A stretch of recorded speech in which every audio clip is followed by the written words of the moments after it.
What's up, everybody? Welcome to another comic character of the week. I am your host, Jamie, aka J-Dub. With me, as always, I got the infamous fairy slash slab guy, Sail Row. How you doing, guys? You can check me out on Sal's Comic Corner on YouTube and the Instagram the Slab Guy 77. We also got the artist formerly known as Dan Kelly. Yep, you can check me out on Instagram at Dan Kelly Art. Search hashtag Dan Kelly Art. Like Sal said, commissions are open. I post a few times a week. Art and music, like this She-Hulk drawing I did when the show premiered. And you can that's nice. Go check it out. Like, share, and subscribe, and leave a comment. And then today we got this guy here. The new guy returning in the seat because Kevin can't see. Yeah, I'm not Archduke Kevy. I am Tim the Terrible. You know me from the Codex podcast, Codex reviews, decoding panels, breaking the code, so on and so forth. I'm just a Codex guy. You can find me there at the Codex station on all your favorite platforms. Yes, and if you guys haven't had the chance yet, obviously go check out thecodexstation.com, your one-stop shop for everything Codex. Get some merch, meet the team, talk to us, let us know what you like, don't like. Find all of our socials listed down there at the bottom, so you have no reason not to find us. We are on every platform as of right now. All that exists. That. And if you guys like the content we're putting out for you and you guys like this video, please hit that like button, comment, let us know. It does help the algorithm. It does make us reach out to more. So for every like, thank you. We do appreciate it. For every like, an angel gets its wings. For every like, a comic gets stapled. Properly. For every like, a CGC grade gets 1 point higher. There you go. There you go. I like that. Sal's getting a perfect, shall I do a Sonny? 10 out of 10. 10 out of 10. Oh, God. But yeah, it's going to be a good show. We do have the one, the only, the infamous She-Hulk today for you guys. And with that being said, let's get into today's show. Do it. Dan, let's get into origins. So She-Hulk made her first appearance in Savage She-Hulk #1 in February of 1980, created by Stan Lee and John Buscema. Interestingly, there you go. Interestingly, She-Hulk was only created because of the popularity of the Bill Bixby, Lou Ferrigno live-action Hulk show, and Marvel was afraid that Universal, who made the show, would create a She-Hulk character, and they made sure to create her and publish the comics first so that if Universal did make one, that they would have the rights to her. Universal planned to do the character, never happened. So her origin is that she is Jennifer Walters, who is a lawyer and the cousin of Bruce Banner. In her first issue, she is shot by a criminal that she has a case against while Bruce is with her. And the only way to save her is to give her a transfusion of his blood, which then gives her the ability to turn into She-Hulk. And she has pretty much the same powers that the Hulk does, though not quite to the degree that he does. So she's got the super strength, the invulnerability, enhanced speed, agility, reflexes, a healing factor, and she is a brilliant lawyer. Yeah. All right.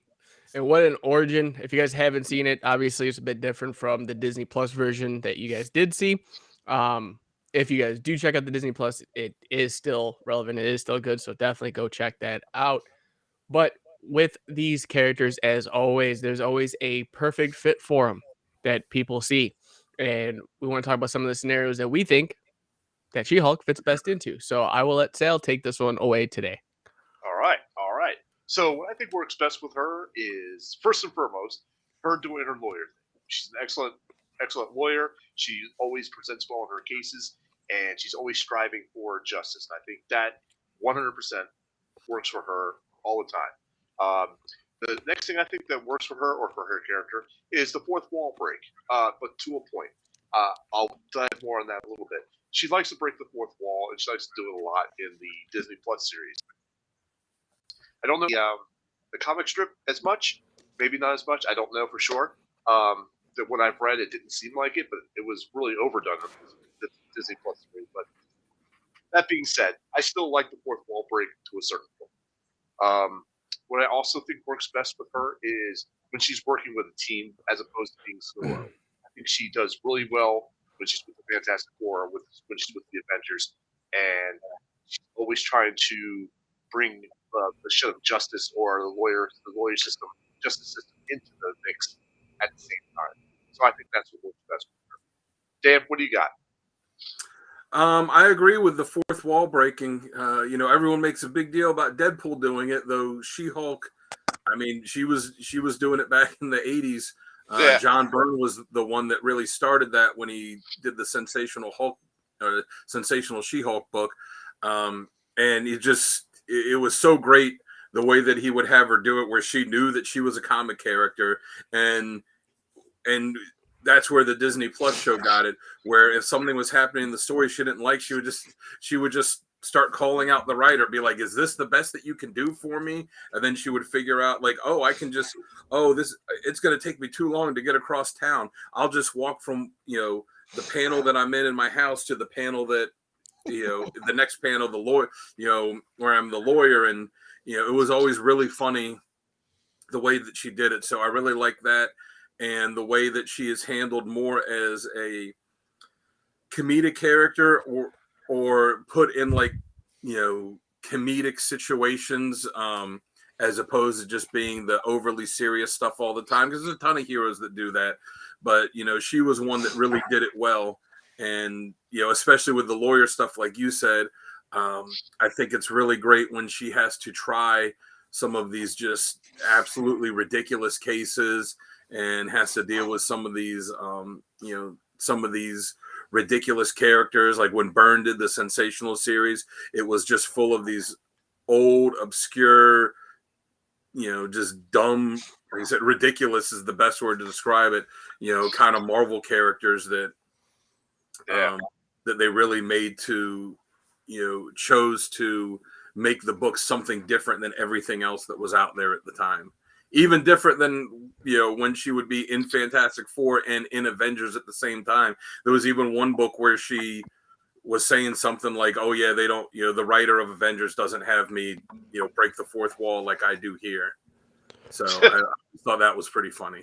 Yeah. So what about you, Tim? What do you got here? My knowledge of She-Hulk shamefully is very low. I know bits and pieces about her, but the things that I do know, I think work really well, and you guys have already touched on that. The fourth wall breaking, her ability as a lawyer, and her in a team. And I'll touch on each of those.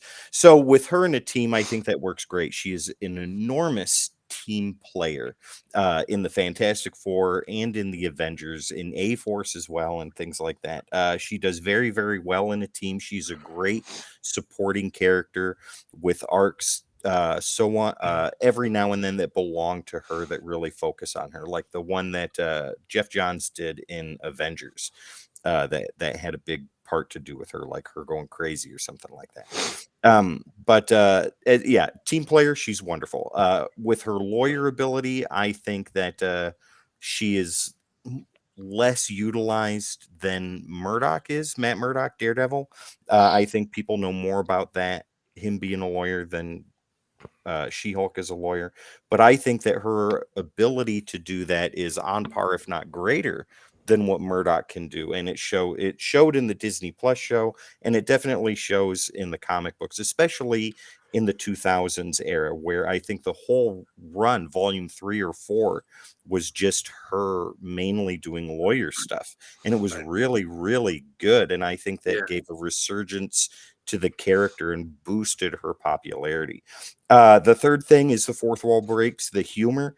She was doing Deadpool stuff before Deadpool was ever created, and I think she did it very, very well. John Byrne did the writing for that right here in this title, Sensational She-Hulk, and the fourth wall breaks were hilarious. They were awesome. They were great, and it was part of the charm of the book, and I think it worked very, very, very well. Jamie, what about you? All right, so for me, you guys already touched on it a little bit, but it's the lawyer aspect. Jennifer Walters is probably one of the smartest characters that you can contribute to. That being said, with her, like, you don't need a smart Hulk at that time then. You have it. Now you could focus primarily on that character. I think that's where she fits the best, is when she can be smart, know what she's doing, and take action through that, instead of just being like Hulk smash and throw a car. Like, I mean, let's be honest, like Hulk did it for how long? We needed that 20 new, years. yeah, we needed that new revamped style of, hey, can we make a Hulk character smart? Of course, they came out with like the Smart Hulk, but She-Hulk was already primarily casted as that. And I think that while they kind of let go of that aspect a bit until, like you said, the mid 2000s era, like that's who she was. That's exactly where she fits best, is figuring out the problem, be using those lawyer tactics, whether it's with the Avengers, with the Fantastic Four, with other characters, or just actually in a courtroom. I think that's where her best utilization is her actually being able to depict what she's going to do next and play it out. Yeah. She also, I feel like, has embraced the Hulk side of her completely differently than Banner. Like, Banner is the Hulk and he looks at it as a curse and is always trying to get rid of it. Whereas Jen is, oh, I love being the Hulk, and she hates turning back into Jennifer Walters and wants to spend all of her time as She-Hulk. So she turned monstrosity. She turned monstrosity into a style. Yeah. Yep. But with that being said, obviously, with all these, great fits for her, there are these badass moments that not a lot of people talk about, and we want to get into some of those today. So, Dan, you want to take us away with the top 3 moments you have? Yeah, so I got one. It's Sensational She-Hulk number 31. John Byrne started the book, and then he, as everyone knows, John Byrne back in the day was, writing and drawing about 6 dozen titles a month, and he couldn't keep up with it, so they had to bring other writers and artists in. Issue 31 was when he came back, and She-Hulk is doing her thing, breaking the fourth wall, and he's writing and drawing again, and she's calling him out, which is him writing it, but calling him out about him doing lazy writing. And he was doing the Namor series, writing and drawing that at the time, and she was criticizing him, saying, oh yeah, you're just ripping off, there was a line where she says you're ripping off Todd McFarlane layouts for Namor and stuff. And like, it's just, it's so funny when you're reading that. Like, it's, I think that kind of encapsulated the whole, her breaking the fourth wall thing in regards to dealing with the creators. I'm also going to say Solo Avengers issue 14. It was back when they had that book where there would be an A story that would be Hawkeye teaming up with someone, or just Hawkeye on his own. And then the B story in there would always be a different Avenger in a solo book, a solo story. And it was written by Chris Claremont with art by Alan Davis. And it really makes you wish Chris Claremont had done more with She-Hulk, because it was smart and well written, but it was, kind of funny too, which you're not really used to Claremont. She, as a lawyer, is going before the Supreme Court to argue how should be, they were doing the Mutant Registration Act at the time, and she's going to the Supreme Court to argue against it in front of them, and she has to keep stopping and going out to fight Titania, who is out front just causing problems. And the first thing is, she stops. She's like, oh, excuse me. She goes out and pretty much just decks Titania, sends her flying away, go back in, picks up her argument again, has to go back out, deal with Titania again, like knocks her into the ground, goes back in, and has to keep going back and forth until the Supreme Court justices are like, all right, we've got other stuff to do. Like, we're postponing your case until next session. She goes outside. Titania is still there, and she's like, you heard the thing about, the madder Hulk gets, the stronger he gets. Like, well, I'm pissed off. And you could see the fear in Titania's face. So that was pretty good. And the final one I got is from She-Hulk number 8. It was from, I think it was the 2004 series. It was the first series that Dan Slott did with her. So there's this character, Champion of the Universe, who at the time had the Infinity Stone, the Power Stone, and had taken over this planet. And the planet's laws were everything was based on might is right. So when you would have court cases or anything there, it was all decided in a boxing ring. So, and he had just enslaved this entire planet. So all these characters were coming in trying to beat him to free this planet, and he had just beaten the brakes off of Drax the Destroyer, Beta Ray Bill, Gladiator from the Shi'ar Empire, Silver Surfer, and Adam Warlock. Beat all of them. She-Hulk comes in. He beats her at first, and then she's like, all right, I'm going to challenge you to a rematch. So she goes away, and she realizes that if she exercises and trains in her as Jennifer Walters, that when she powers up as She-Hulk, she'll be proportionately stronger. So she's using her mind for that. And then also, when she goes back, she says, hey, the rules of this fight say that you can't bring any outside weapons or anything in. You can't have the Power Stone. So he gives it up, and she just demolishes him.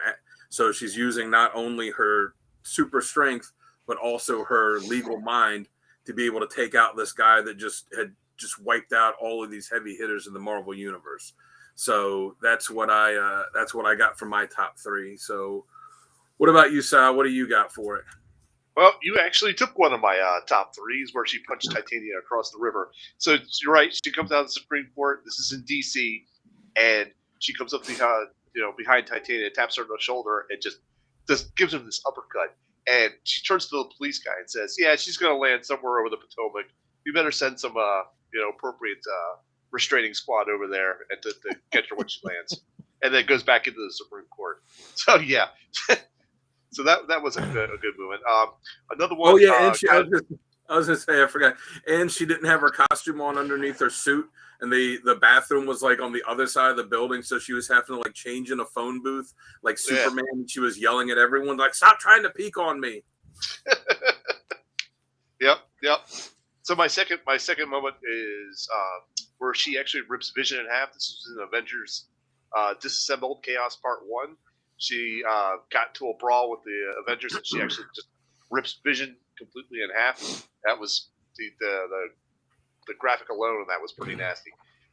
So my third one is actually a funny one. So the perspective, this is called Candygram. The perspective is you're looking like behind Abomination. He's looking out at the sky, and he sees a little dot like distance. And he's like, what's the military doing? Are they firing a missile at me? There's no missile that's going to affect me. But then as the dot gets bigger, you turn out it's She-Hulk. She jumps in, I think, the shield helicarrier, and she's coming down at him, like kind of like in a Superman pose. And there's only one word in her frame, and it's good. She's going Candygram, as she hits him. So that was I think a badass moment for me. Tim, what do you got? So like I said in the beginning, my knowledge of She-Hulk is very limited, so I'll just go with the ones that stand out to me the most. The first being Civil War. She wasn't in much of that, but the part that does stand out to me is when she was on the television show, the news program, and was having the conversation with the reporter or whoever it was, the person at the desk. And they were kind of going back and forth about the legalities, the moralities, and all of that stuff about what had happened that was leading up to the Superhero Registration Act. And her points, I think she sided with Tony Stark, but her points were very, very concise. I mean, she was like, yeah, superheroes need to be registered. This type of power, some people have the power of a nuclear bomb in the palm of their hands, and it needs to be contained. There needs to be some kind of government intervention. Agree or disagree, that's up to you, but that's a part that sticks out the most. That was her really going into the lawyer aspect of things. The second is her appearance in Fantastic Four. That was shocking. It was unknown, and it was awesome because she was, I think, the only character that could really take over the position of the Thing after he stayed on Battleworld at the end of Secret War. And then next, Sal, you touched on that in Avengers Disassembled, where she completely tears in half the Vision. That was wild to read. So yeah, that's what I got. Jamie, what about you? Well, you guys took one of mine. I had Vision getting torn in half and Avengers Disassembled. So I don't have to go too much more into that. My next one would be where, and I always pick one of these, so you guys already know where I'm going with this, is where she mocks or sexism throughout every book almost. Like, Yeah. I think that is just bad, like badass moment after badass moment where it's like, oh, I'm gonna show this, but then in the inside, you don't see this. Like, we're gonna stop that right then and there. And my last one is the moment she actually did join up with the Avengers, thanks to Wasp. I thought that was a turning point, especially for the character herself altogether. Nice. Very good. Didn't they, in the issue where she joined, didn't she, like, if I remember right, didn't she get mad at Hawkeye for trying to cut her off in traffic, and she just like picked her car up and just walking down the street with it? Was like, yeah, like f you, I'm gonna go my way. Yeah, I'm dipping later. Like, Right. But yes, with that being said, though, with all these badass moments that this character has had, obviously there's critiques, criticisms, and stuff that just sucks about the character that we see. So, with that being said, Tim, why don't you start us off with that one and where you think that She-Hulk might need some work or where she's lacking? I think that a critique I would have, it's more personal than anything, is when they make her Hulk out like to the point of being as big as the Hulk. I think that's a disrespect to the character. I don't think that that's necessary. I think that there's a lot that they can do with her without having her look roided out and completely out of proportion. I think, in my personal opinion, even though there's good stories with it and stuff like that, I just think that that is less than stellar writing.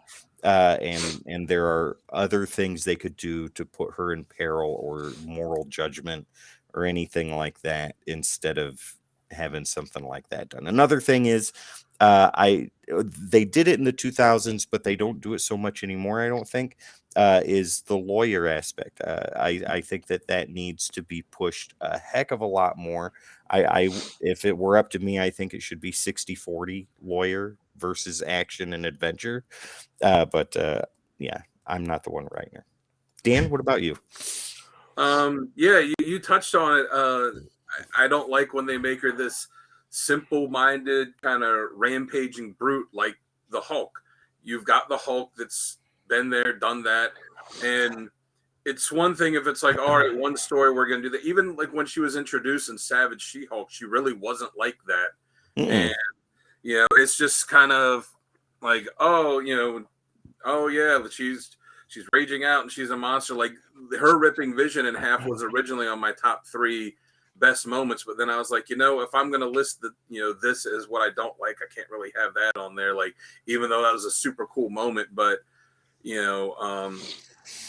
like when Jason Aaron started his Avengers run, the book that's going on now, when she was just kept that kind of monosyllabic, Hulk no like this, like that's not the character, that takes away everything that's special about the character in just making her the Hulk with boobs. Yeah, pretty much. I mean, she is She-Hulk. That's what it was originally, but the character has become so much more than that, and I think it does her a disservice to just do that to her. Takes away all the originality, like I said, with the humor and with the intelligence, with being a lawyer and all that, and it's just it doesn't do anything for me. So what about you, Sal? What do you think? Well, you guys touched on a lot of it already for me. Number one, the roided out drawings they have of her, I don't like that. I don't think that works as well. I think she's lacking in solo type of stories. She works really well with the team, and she fits really well into a team. I don't think there's been really good solo adventures of just her that I would like to figure out. Maybe I haven't read one yet. That's also a possibility.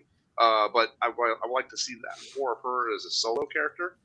I think sometimes she breaks the fourth wall too much, but I mean that's just me. That's my personal opinion. I think I get brought out of the story when that fourth wall gets broken too much, And that's just me. And there's one of my dogs. Hello. Hello. That's the older one. Not Danny. Good girl. And so what else I didn't like with this is, like Tim said, with the roided it out and not enough, like you said, with the series being 60-40 with lawyer and then action adventure. I think that would be a great mix for the dude to go that way. So how about you, Jamie? What do you got? So I think I'm going to get a lot of heat on this one. Uh-oh. And I feel like it's going to be coming at me at all shapes and sizes here. But as for She-Hulk, I think she works good in a team when the team is interchangeable. It's like the Avengers, like, everything like that. When she was put into the Fantastic Four, I don't think she was that good in there. I think she needs to be in a team where it's like I can replace A and B with personality C and X because they can clash better. I felt like there's no chemistry there. Same thing with the A-Force. I didn't like her in the A-Force. A-Force was a team that was already established. They really didn't have interchangeable parts until the 2000s. Like right before she came on, or after she came on, I should say. But she needs to be her own, like you said, solo character, solo act, be pushed more because she does have the traits to become something better than what they're putting her through, to me. And like I said, with that being said, like it was just reading some of the stuff that we've done reviews on. Like I believe it was Mephisto versus Fantastic Four. She was a part of it. I couldn't stand that storyline with her in it, like for the life of me. That's interesting. Yeah. And then, but you put her in something like the Avengers, not the Aaron's Run. We don't talk about that unless you're Dan. But like with the Aaron's Run, it's kind of brutish, kind of not like what it should be with Jennifer Walters. But if you look back, it's exactly who you want on your team. Not like this kind of just like, I'm just filling in. Have fun, guys. Like, so that's where I think that they need to work on her more, is give her own solo stuff or put her in a team where you can make that chemistry for the team great or break that team apart. Okay. That's fair. That makes a lot of sense. So, but with that being said, as always, guys, I don't know where we can find it, but I think you guys might be able to help me. Where can we get comics for discounted price? Because we're going to go over covers, and I want to buy some of these covers that are going to start showing. It has something to do with heroes. Yes. I know the place. Where is it? What is it, Sal? It's called Heroes Corner Comics. You can check them out online at heroscornercomics.com or on Facebook under Heroes Corner Comics. What they've got back issues you can buy. They've got slabs. They've got special variants you can get. Even personal. What am I looking for? Personalized. Not personalized, but exclusive. Store exclusives. Thank you very much, Jamie. That's You're the word I'm looking for. And if you go online and use the coupon code CODEX, that's CODEX with no hyphen, you can save 20% on that order. And we're going to show you exactly what we're talking about right now. Everyone, if you're anything like me, you love comics, but you also love a good deal. And our friends over at Heroes Corner Comics have just the deal for you. From exclusives to back issues, graded slabs, current issues, and even set up a subscription with them. And all you have to do is use the keyword CODEX at checkout. That's CODEX, and you will save 20% store-wide. So don't miss out. Yes, and if don't you miss out. all need more of a reference, go check out Sales YouTube channel, Sales Comic Corner. He does an unboxing for him that you might need to spare some time to watch. If you got about, get the popcorn. Yeah, if you got about 20 or 30 minutes, there you go. But make sure that you don't want to buy any copies of Venom from them because Sal already bought they're sold out. They're all gone. Yeah. I only bought like 3 copies, guys. Come on. I don't know Every time the number changes, that's a lot. Yeah, I love how like we say it, it's a realistic number, like 374, and you say it, and it's just so it's like so minimalized. There's like maybe 4. I mean, come on. You opened 4 packs. Okay, I'm doing this now. You opened 4 different packages, and there was 4 per package. So Well, 4 times I 4 is don't at think least so. 16. No, I don't know. I'm glad you know your math, Jamie, but that is I- incorrect. Go I back know. and watch the video again. Go back and watch the video I'm again. gonna, you know what? I'm gonna do a codex review on your video just to call it out and put a counter on it. Oh, you should do like a Mystery Science Theater 3000 type thing with it. Yeah. Have everyone just sitting there being Wow. like, okay, there's 1. Okay, so speaking of 2. Heroes Corner Comics, I got a package from them today, and I will be opening it tomorrow, and I'll do a video for that. Is that the mystery box that they got going That on? is the mystery box. Oh, nice. I So still I'm got actually to get got- mine. Yeah, the mystery box is already come, and I got my regular monthly stuff coming as well. I think tomorrow. Awesome. But yeah, we can't wait for that. I can't wait to get mine. I gotta get them my money now that I got my what do you call it? My bank all settled. So, but yeah, but let's get into some of these covers, guys. I mean, there actually was a good amount of them, and I'm gonna start with Dan. Dan the man.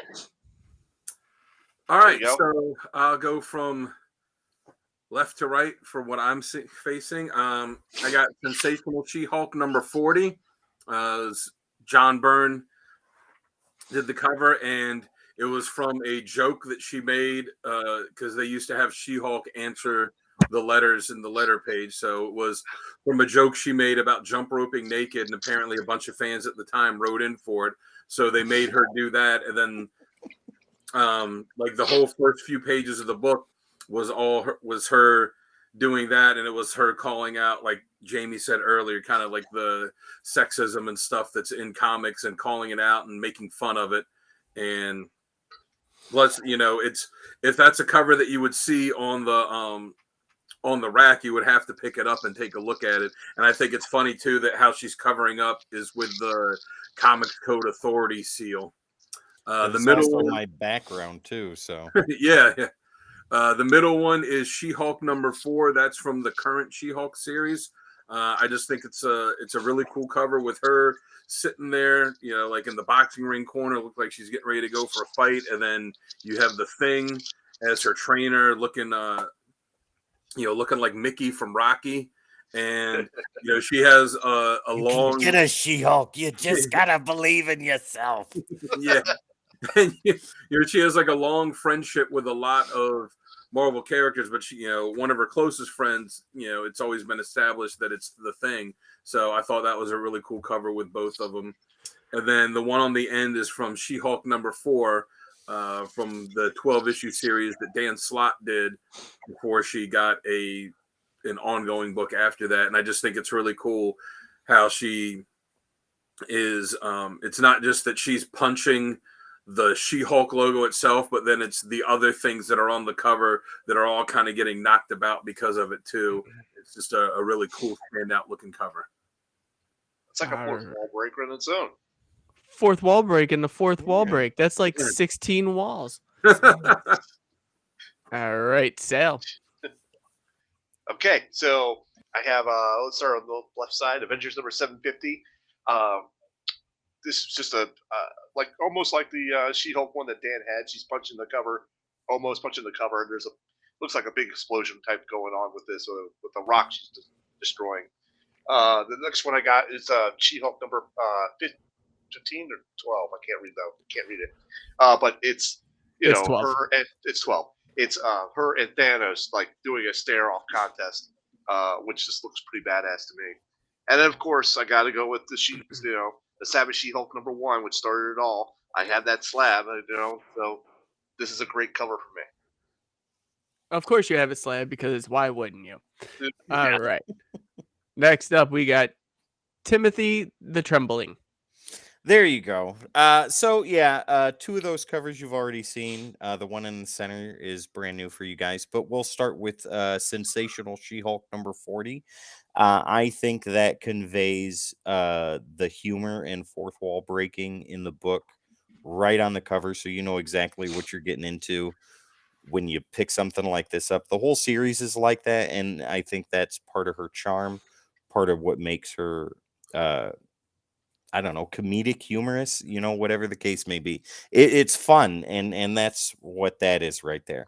The one in the center is Fantastic Four number 275, I believe, and that is the first Yep. time, not the first time she joins Fantastic Four, but that's the fourth wall breaking stuff right there. And I just love what John Byrne's saying in there. Hey guys, what's big and green and has a staple in her navel? Well, standing right behind you, buddy. It just looks good. It looks amazing. It's a beautiful cover, and yeah, it's wonderful. Is And that John Byrne? I thought it was Stan Lee. no, I think that's John Byrne. Is it? Okay. Pretty confident. I thought it might was be Stan Lee too. I thought it was Stan Lee as well. Then maybe it's Stanley. I don't know. See, my knowledge of She-Hulk is so tiny that I don't even know comic characterized versions of Stanley. No, I don't know. It does. No, I don't think it is because that maybe. Either way, the last cover Possibly. is like Sal said, the one that started it all. It's Savage She-Hulk. It's where everything gets started. It is the basis of everything, the foundation, and it all just builds from there. Mm-hmm. Agreed. All right. And look at that, it's a 40-cent cover. Sorry. Yeah. Yeah, you're not gonna see that ever again. So now it is my turn. So I have Sensational She-Hulk #1, and there's a reason for this, and this goes out to all the Codex guys out there right now because it's hilarious. And it's like, if you don't buy buy this book, I'm gonna come to your house and rip up all of your X-Men. Yeah. I'm I sorry. can hear Sonny taking a big gasp right now. Yes, I can hear the whole team just crying if this ever happened, because no one's gonna rip up my X-Men because I have like 3 issues. I've been working too much on mine, She-Hulk. I'm sorry, but I'll make you a cup of coffee. That's But about it. that just goes to show the comedic aspect of She-Hulk at that time, even holding up her own book. Next up, we have the homage of Hulk and the Wolverine. Now, this is X-23, or Kenny, against She-Hulk at that time. I think this is a great homage cover. You can't ask for any more for these characters at this time.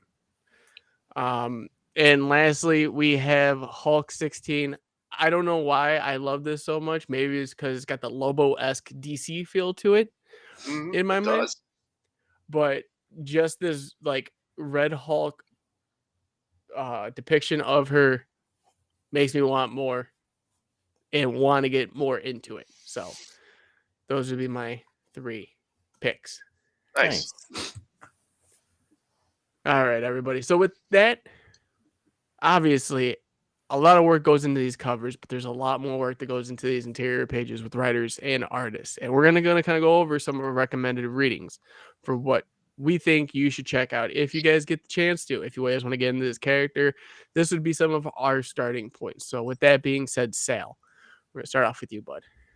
All right. I'm actually going to start at the bottom this time. Okay. By the way, Jamie, great background slide. I love that. Mhm. That's pretty cool. Good job on that. Thank you. I do my best. And it shows, my friend. It shows.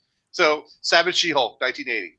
Like Tim said, started it all. It only builds from there, and it's a great story to get started with. Going back up to the top, Illuminated, She-Hulk number 18, 2007. This is when she actually dukes it out with Tony Stark a bit. This the big problem was this is what they were trying to get the Hulk off planet because the Hulk was raging so much that he was going to destroy the planet, and they figured out a way to get him off planet. She kind of figured it out that they were getting rid of him that way, and she was really pissed and starts a fight with Iron Man, Tony Stark. So that is a great story in itself. Next one down is Let 'Em Eat Cake, the She-Hulk Volume 2, 2018. This, I believe, is part of the Grey Hulk series for her. She was just raging a little bit more, and she, like the regular Hulk, had a gray personality come out as well, where she was a little bit more enraged, you might say. But it's a good story to check out as well.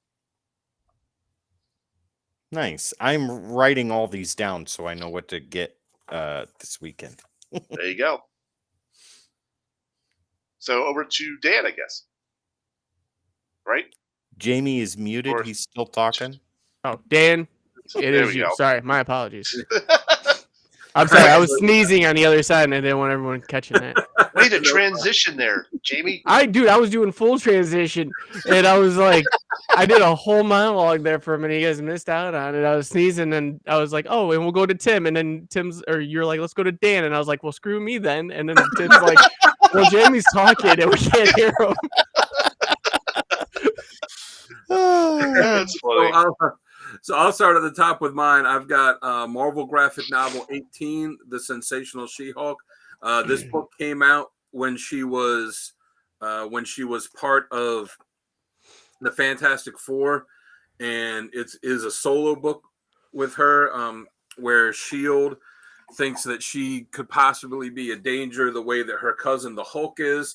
So they bring her up to the helicarrier, and they kind of do some tests on her, go through some stuff in not a nice way. She has to break out. She has to go through a lot of trials to get out, and it's written and drawn by John Byrne, and it was before they took the character in the kind of comedic direction that she would go in after that. But it's just a really cool solo adventure that she does, and the artwork is absolutely beautiful. After that, I've got Sensational She-Hulk 1 through 8. That was the beginning of her book. It was written and drawn by John Byrne, and that's when she really started becoming the character that I think everybody is familiar with now, where that's where she started breaking the fourth wall. That's where they really brought a lot of comedy into the series. That's where they would have her deal a lot with these not even second tier, but like third tier, fourth tier characters when it came to who she was interacting with, who she would have court cases with. And as far as, with the She-Hulk show, if you like that and are interested in reading about where some of it came from in the comics, this would be a good place to, because this is where the fourth wall breaking started. And then finally, I have She-Hulk Volume 1 through 12. It's the 12-issue series that Dan Slott wrote. And then a few months after that is when they started her ongoing series that he also wrote. But again, if you are interested in the TV series, this is definitely a book to read, because a lot of the characters and a lot of the stuff that happens in the show either comes from this book or is very influenced by this book. But some of the characters from the show, like Pug and Mallory Book and them, and the law firm that she works at, comes from this. And Tim, I think you like it because there's a lot of lawyer stuff that's dealt with. Nice. in this. There is some cool action and some cool fights, like the Champion of the Universe fight I spoke about earlier. And there's some good fights against Titania at the end of it. But there is a lot of stuff where she's dealing with being a lawyer, and it's and it also plays up the kind of aspect of her, like the almost not loserish aspect, but where she is kind of is a lot of times perpetually down on her luck, where she loses her job at the DA's office and has to go work for this other law firm, and things aren't always going right for her. So yeah, those are my three that I think if you want to really get into the character, those are the three to check out. So nice. Since Sal decided to skip you, Tim, how about we go now to you and see what you got? Sounds like a plan. Sorry, Tim.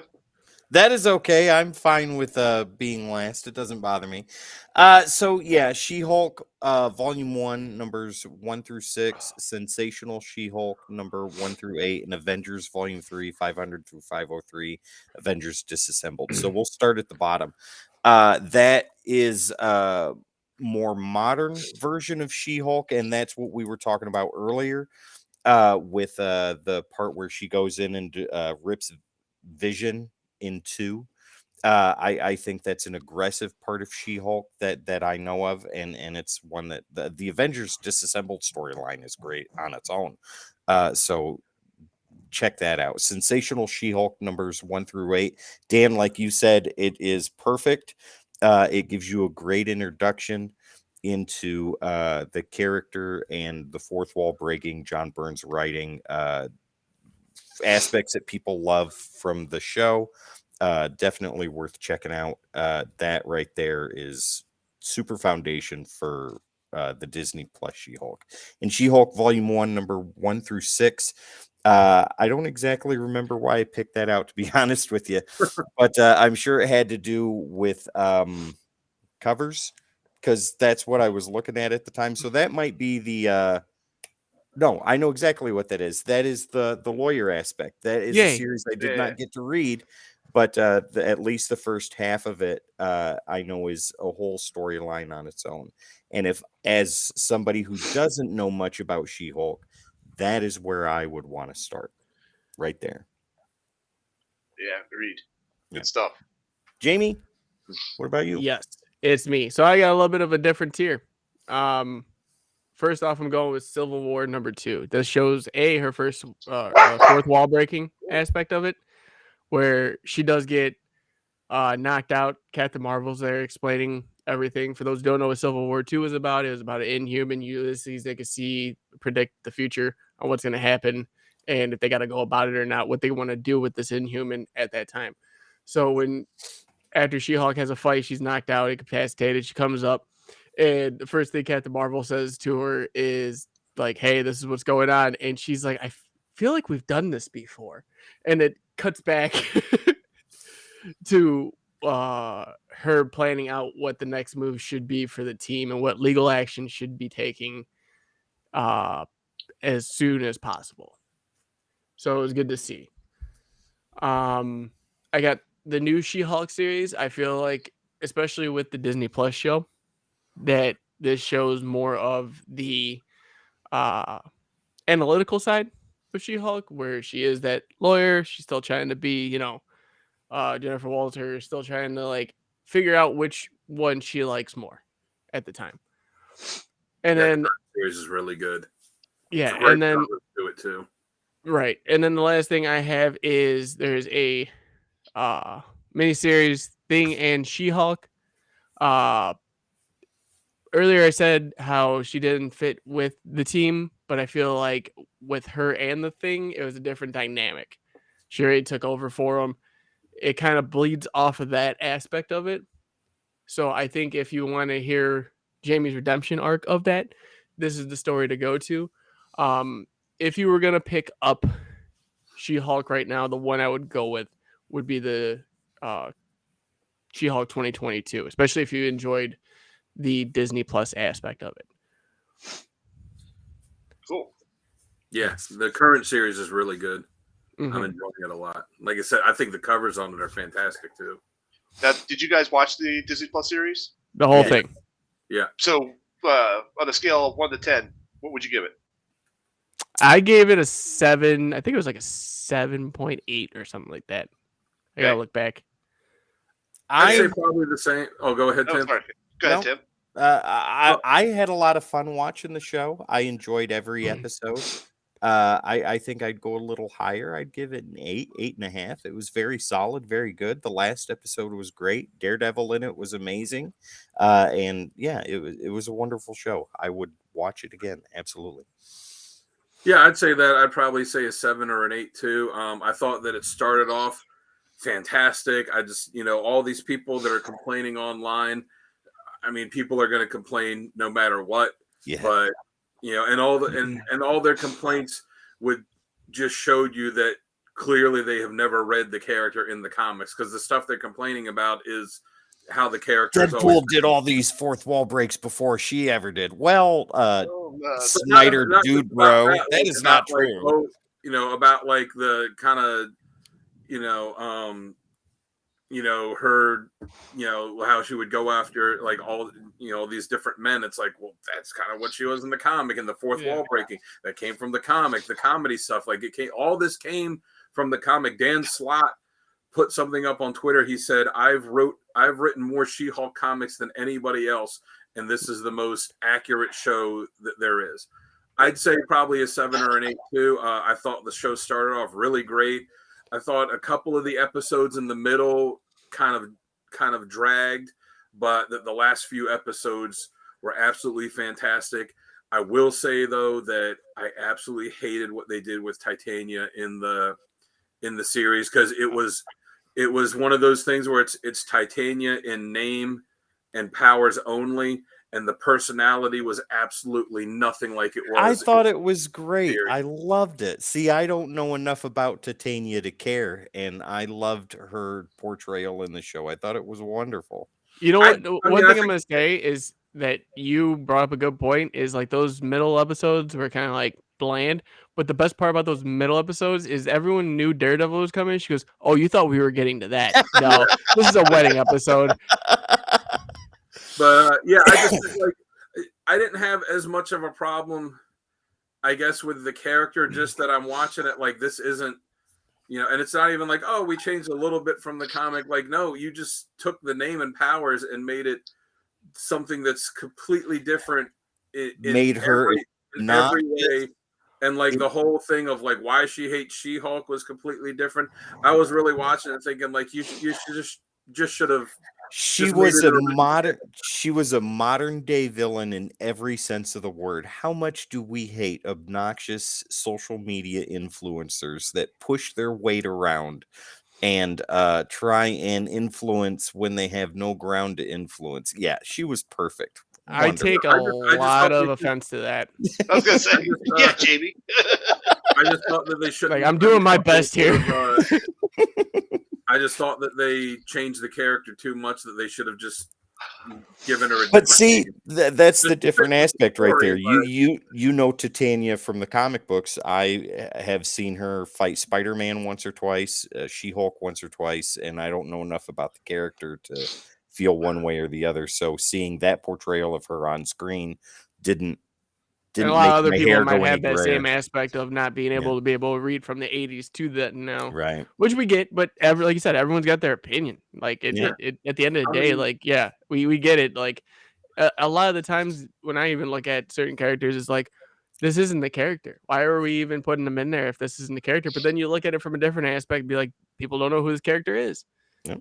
Yeah, So I mean, if people enjoy it, I'm fine. Like I said, I thought the character fit well in the series. What they were doing, it just wasn't the character from the book. I just feel like if you're going to make so many drastic changes, and not just with her, but just in adaptations in general, if you're going to make so many drastic changes to the character, then just make it another character.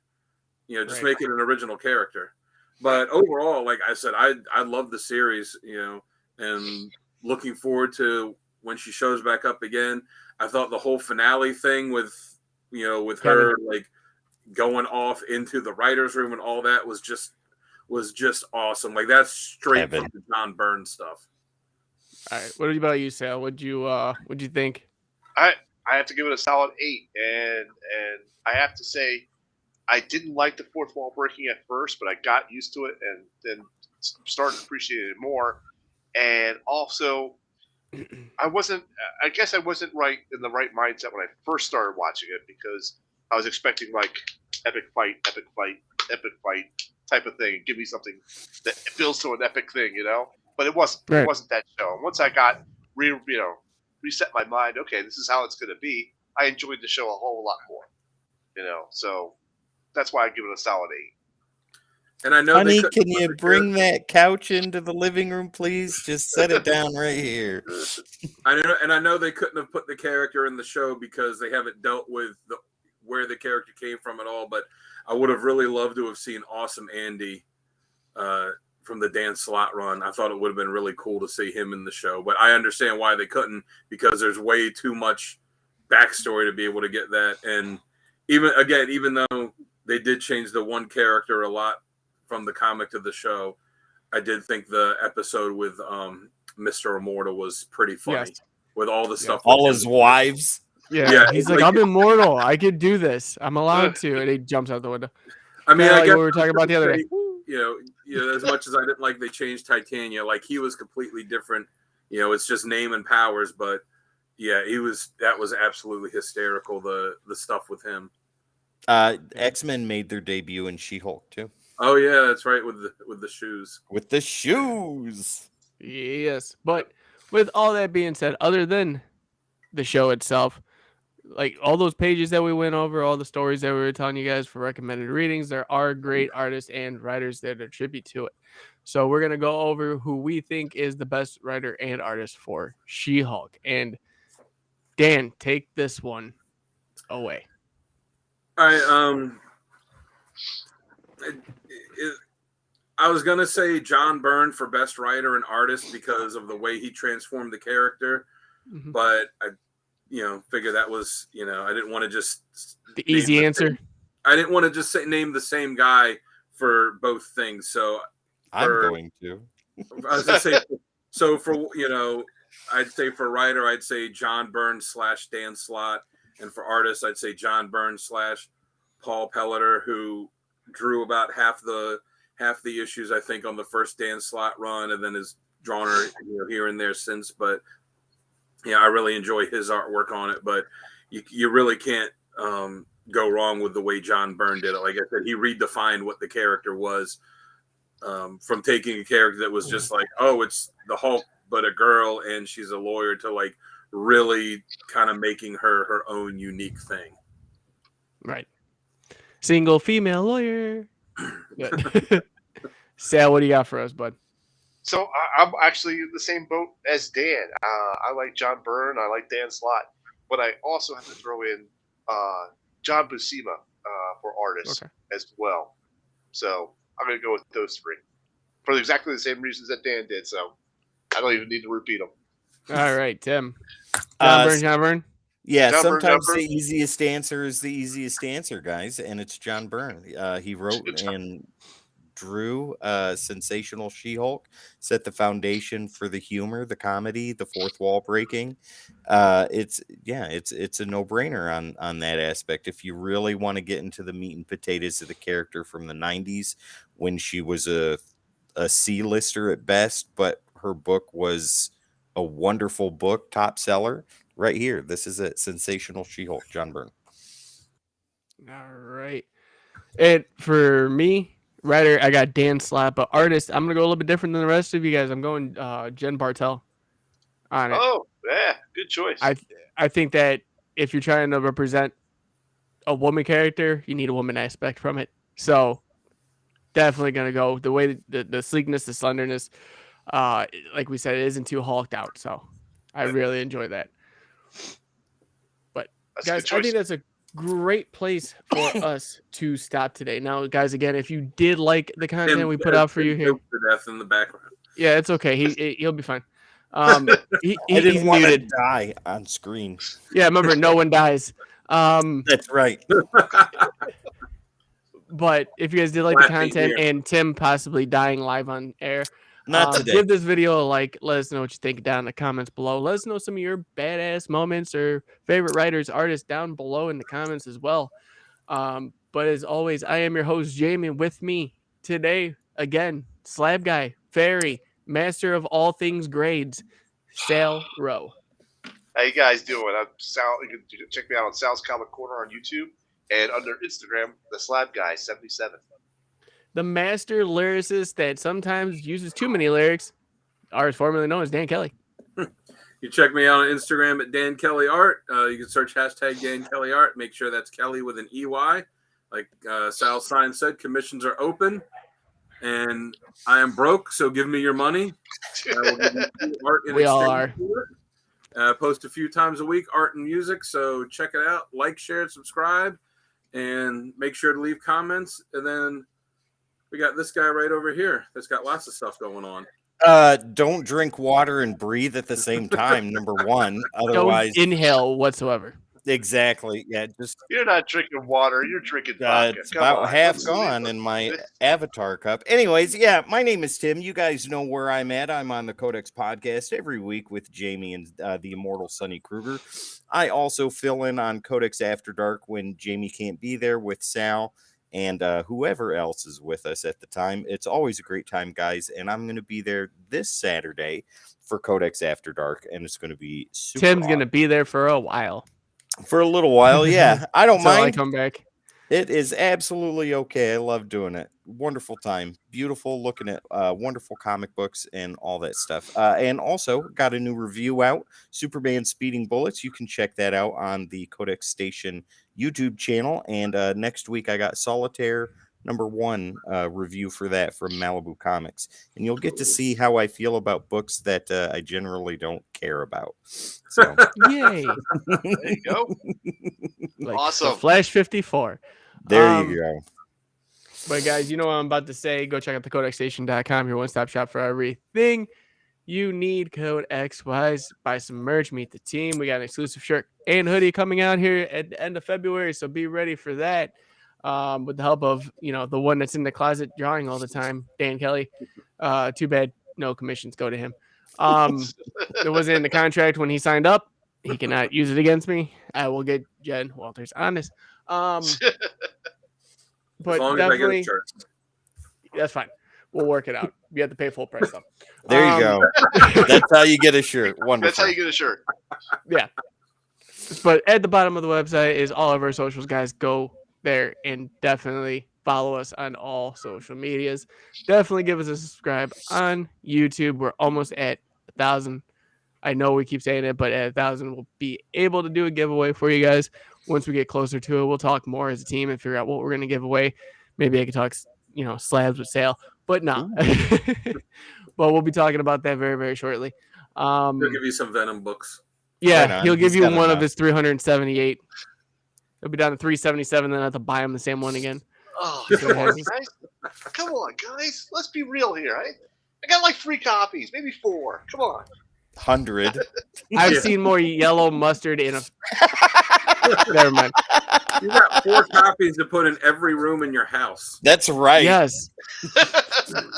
That's including the So you'll never bathroom, be the out of- cars. You'll never be out of arm's reach of a copy of Venom. Quick, I Yeah. need a copy of Venom 15. And with that being said, Sale has left the chat. No. But guys, definitely go follow us if you guys have a chance to. I want to just say thank you from the bottom of my heart. Every week we do this kind of content for you guys, and we do love it. Wouldn't be if we kept coming here doing it again and again. Next week we will be going over the one, the only, the Lazarus Pit Death Child himself, Jason Todd, aka Robin, aka Red Hood. So stay tuned for that. And guys, everyone's having a hard time out there right now, and even making someone smile could change the course of their day or life. So always be kind to one another out there, and we will see you next week.